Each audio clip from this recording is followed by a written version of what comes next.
You've heard of the expression, oh, he's a snake oil salesman. What a snake oil salesman does, in effect, is they take nothing and they dress nothing up in a very beautiful package, and they tell you that you need it. And they're so good, they're so charismatic at it, they convince you that you do need it. And you part with hard-earned money to buy that box that has nothing in it. Nothing.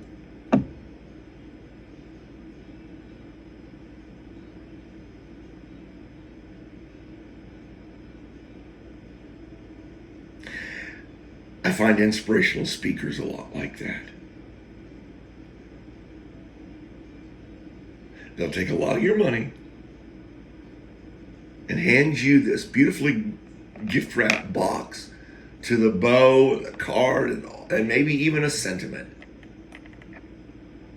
Thanks for coming. And they hand you that box with nothing in it, and you give them $250, $500 for that front row seat of their seminar about how to be, I can't even get it out, about how to be, see, I'm so upset, about how to be a better human being. Well, I'm telling you that you're in these tracks, and I'm not charging $250 or $500. Because I'm here to tell you that what's in that box, I lied. It's not nothing. You are in that box. So what that snake oil salesman is doing is he's selling you.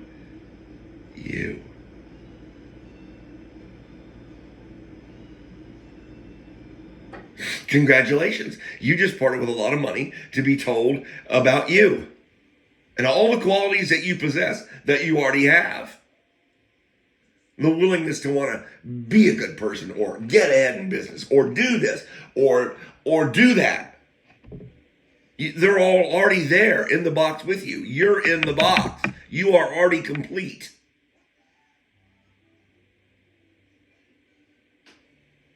Now, if you need a snake oil salesman to tell you that, then perhaps you might want to pick a new snake oil salesman. One that doesn't bilk you constantly for your money and blow smoke up your ass and tell you how wonderful you are with no consequences.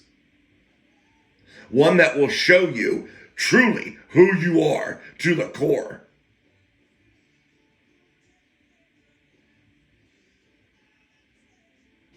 There's your inspirational speaker. His name is Jesus Christ. It's not Tony Robbins. It's not a false prophet. It's not like Nostradamus. Fucking learn to spell, dude. Histler. If you're going to fucking get it right, fucking Hitler. It was Hitler, asshole. These human beings. And they prophesy this, that, and the other thing. And the world just eats it up. From the mind of man. His quatrains. This fucking Italian band. He can fucking see Aztecs. 2012. We all died in 2012. Wasn't that the year? I think it was 2012 when the world came to it. I'm pretty sure. Yeah, we all died because the Aztecs told us that we were going to die, and we died. I'm just a ghost now talking to you. Shut up, God. What is wrong with you? How many times are you going to follow a fucking pretty fucking cat down the street because it meowed once at you?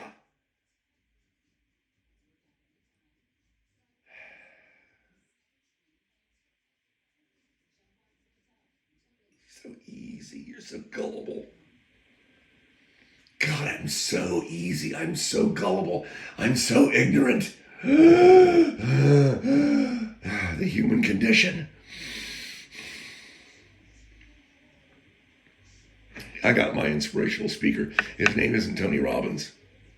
His name is Jesus Christ.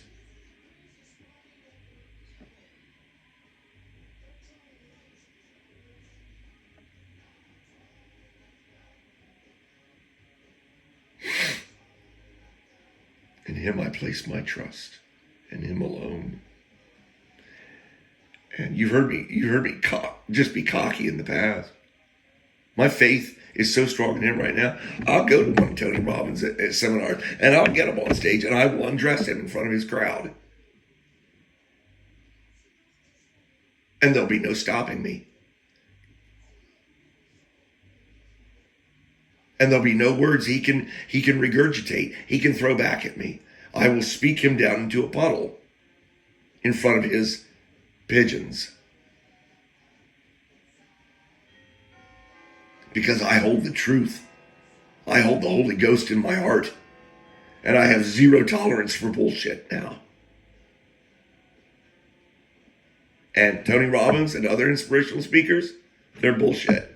And they're taking your money and they're laughing all the way to the bank. Congratulations, you're a moron.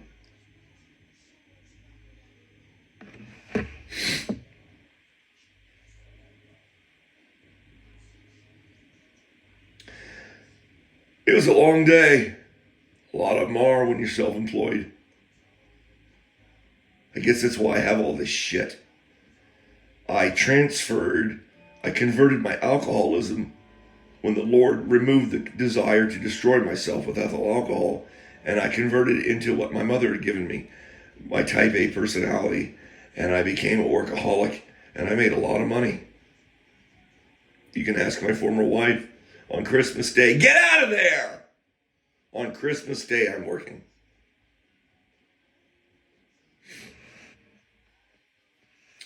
I traded my life for a lot of things.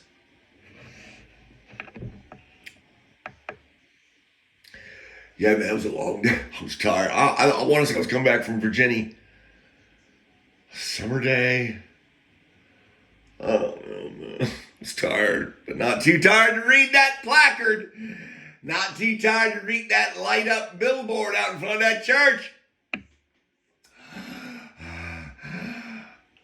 Oh, I'm out of Prodosec. Shit. And I'm out of Pepsids too. I can't remember exactly what it said. But it said the same thing that I've seen so many times before. And this was a church with a Calvinist background. And that's important for members of the clergy or other people that are learned. It doesn't mean a rat's ass. Excuse me, Father, I'm speaking of your word. It doesn't mean anything to unlearned doofuses like you and me, because we're ignorant, but to the very learned, it means a lot. Baptism with water, there it is.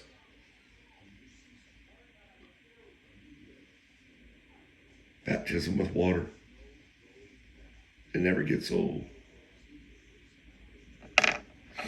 And I went to my Nazarene church, and I drove right to the church. Pastor Steve was there, Pastor Reggie was there. I told him what I had beheld with my eyes. I told him of the church. They knew the church, and we prayed. Of course, I tell you, I don't pray in public a lot, but there are times when I do. And we prayed in Pastor Steve's office. And I got back into my car, and I drove back up to that church because Pastor Steve knew where my verve was, my fire, my passion. He knew I was on fire at this point. I'm so sick and tired of seeing that. I'm so sick and tired of seeing that salvation through works. Man, okay. Blood pressure, you haven't had your medicine. I go back up to the church, and the guy knows. He knows. The moment he opens the door, he looks at me. I stand there. I knocked at the door, and he opened the door, and he knows. He looks at me, he goes, I'm not ready for a theological debate right now. And I remember looking at him, and I just remember all the fire went out of me when he said that. It was enough. I knew that the God of my understanding had made his point. And my contempt, my wrath, it turned to sorrow. And my countenance fell. I looked down. I never met the guy's eyes, man, again. And I turned around with my head hung and I walked away.